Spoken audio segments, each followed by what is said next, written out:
नमस्कार, MG TV में आपका स्वागत है। मैं हूं रंजीत छाबड़ा। आइए चलते हैं खबरों की ओर।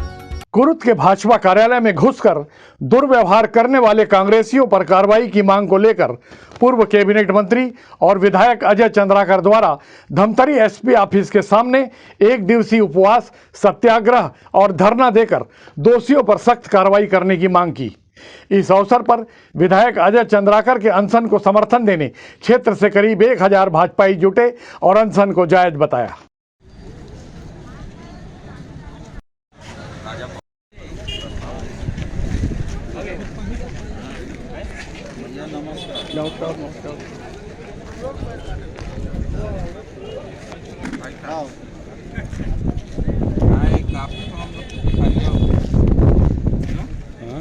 हाँ, एक मिनट।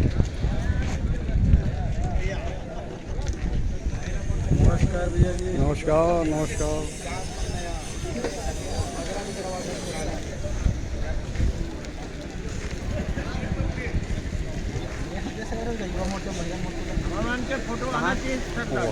खबर घूमा जी।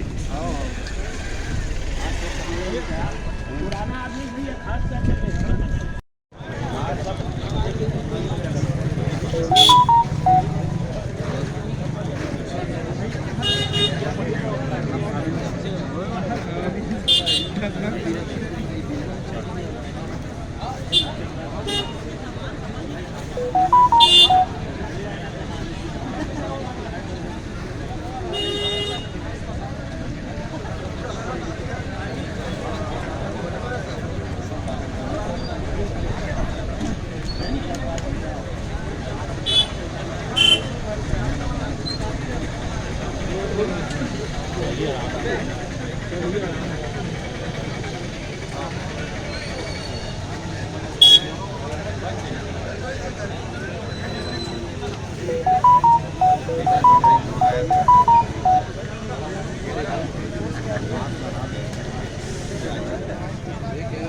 भैया एक मिनट देखो भैया भैया एक भाई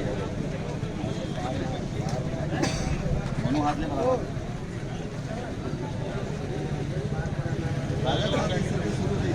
नाम वही बातें पता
लोकसभा चुनाव पहले आ रही से राष्ट्रीय अध्यक्ष अमित शाह जी अपन एक ही बिल्कुल बोले कि नीतीश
इलेक्ट्रॉनिक मीडिया से बातचीत करते हुए पूर्व मंत्री और विधायक अजय चंद्राकर ने कहा कि भूपेश बघेल सरकार में लोकतांत्रिक अधिकारों की मर्यादा का घोर उल्लंघन हो रहा है, जिससे राज्य में अराजकता का माहौल है। गुंडागर्दी करे और पुलिस गुंडागर्दी करने वालों के खिलाफ भी और कार्यालय में जो लोग थे बीच बचाव कर रहे थे उनके खिलाफ भी एक ही मुकदमा बनाया।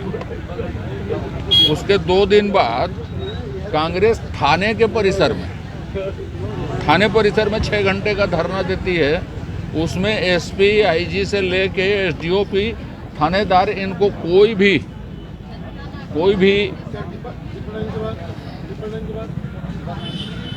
कार्रवाई करने की फुर्सत नहीं रहती। उनको बिल्कुल कांग्रेस के लोगों को दामाद जैसे वो ट्रीटमेंट देते हैं। आज यदि मैं अपने इतने साथियों के साथ थाना परिसर के अंदर में धरना दूंगा तो एसपी उसमें कार्रवाई करेंगे कि नहीं करेंगे ये श्योर कर दें वो। फिर हम हर धरना थाना परिसर के अंदर करेंगे।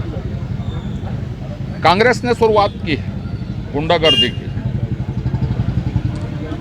पूरे जिले में, पूरे प्रदेश में आज से और आज के बाद भारतीय जनता पार्टी के किसी कार्यकर्ता के ऊपर उंगली भी उठाई गई तो पुरजोर विरोध होगा। लोकतांत्रिक प्रक्रिया में जिस हद तक जाके विरोध हो सकता है उस हद तक जाके विरोध होगा।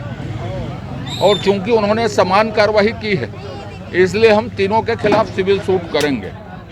एसपी के खिलाफ भी, एसडीओपी के खिलाफ भी, थानेदार के खिलाफ भी और उन जिन लड़कों के खिलाफ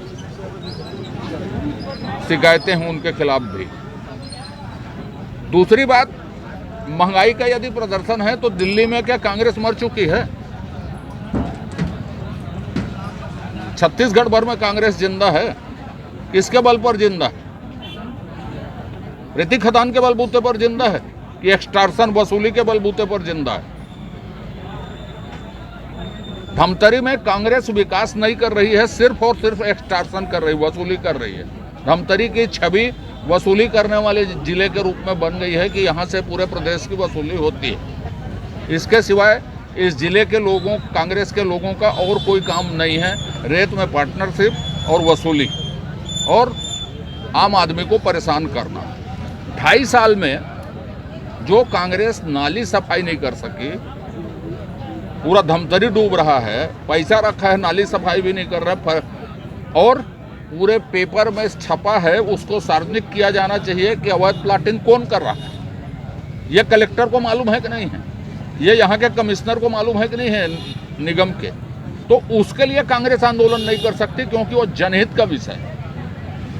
जनहित और कांग्रेस प्रशासन दोनों को हम बता देना चाहते हैं और अधिकारियों को भी बता देना चाहते हैं कि आप लिमिट में रह के, कानून के दायरे में रह के कार्रवाई करें। जिसके जो गलत है उसके ऊपर करें। जो इसका उल्लंघन करेगा, हमारे सारे कार्यकर्ता तीनों विधानसभा के बैठे हैं। कुछ अधिकारी हैं हमारे राडार में जो किसी के सेवक की भांति काम कर रहे हैं। इन पे कार्रवाई होगी सर जब सरकार बनेगी? मैंने कहा ना आपको, कार्रवाई नहीं होगी तो हम सिविल सूट करेंगे। बिल्कुल। संसदीय सचिव, खल्लारी विधायक और धमतरी जिला प्रभारी द्वारकाधीश यादव ने विधायक अजय चंद्राकर के अनशन पर अपनी प्रतिक्रिया व्यक्त करते हुए कहा कि उनके लिए तो युवक कांग्रेस के नौजवान ही काफी हैं। जिला अध्यक्ष जी गए थे और दूसरी बात ये है कि अजय चंद्राकर जी वरिष्ठ नेता है भारतीय जनता पार्टी के। युवक कांग्रेस के लोग भी उन्हीं के विधानसभा के हैं। विचारधारा अलग अलग है, वो उतनी बड़ी बात नहीं है जितनी बड़ी बात तुल दिया जा रहा है। और कानूनी तौर पर तो जो कानूनी कार्रवाई है, मेरे नॉलेज में जो है कानूनी कार्रवाई हो चुकी है, तो और धरना प्रदर्शन की इसमें आवश्यकता ही नहीं है। कोई बड़ा नेता सामने नहीं आ रहा है सर, जैसे उधर अजय चंद्राकर जी, तो इधर से कोई भी बड़ा नेता सामने नहीं आ रहा है। एनएसयूआई मिलकर मुकाबला कर रही है। हमारे युवक को कैसे देखता है? हमारे युवक कांग्रेसी ही पर्याप्त हैं क्योंकि वो निर्दोष है। अभी लेते हैं एक छोटा सा ब्रेक। आप देखते रहिए MG TV, क्योंकि खबरों का सिलसिला यहाँ थमता नहीं।